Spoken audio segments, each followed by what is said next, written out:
so I can see something there, it might do a little bit of extra compression. So it's a double whammy.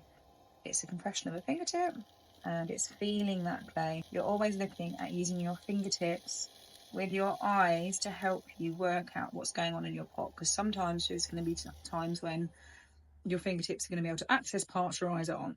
So I've gone across. I'm now just going to keep a fingertip on the top and just going to compress the sides a little bit.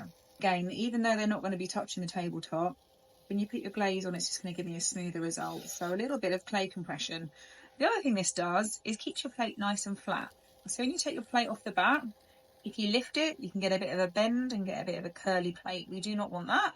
So compressing it again will really help it stay nice and flat. And now this is belt and braces, so that would be fine as it is, but I'm just going to go for one more compression just to keep it nice and flat using my rubber rib tool, and just, you can see, even more compression on nice smooth clay. And again around the sides, keeping it nice and steady.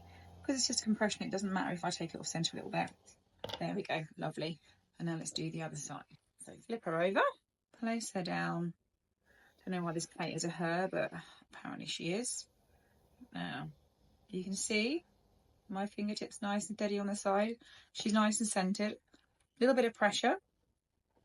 And I'm going to do the exact same thing on this side. So using my slightly grubby metal rib tool and my fingertip, starting from the middle, compressing and just moving out.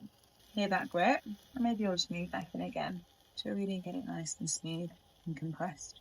So if your clay wasn't grogged, you wouldn't need to be quite as aggressive with your compression, but it's never a bad idea, even if your clay is smooth, to compress your plate, as I said. So because these walls are curved up, if I come in here with my metal rib tool, I'm going to start to remove some clay. So I'm actually going to go straight in with the rubber tool, and I'm just going to compress from the side here. Moving across, and then I'll use a fingertip just to check if there's any exposed grog. Do the same thing coming back in. Notice the sound difference. This plate was £3.5, so it's not particularly small. Hopefully, because of all the grog in there, it's not going to shrink too much. But yeah, surprised when you open that kiln, even after all these years. And that looks nice and smooth and plate sized. I like quite a high lip on my plate because, you know, I have a sauce or a condiment. Oops, a daisy. Just going to compress that down.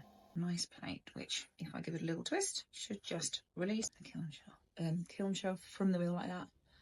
Then we have a nice trimmed plate ready to dry before it goes through the kiln and is glazed.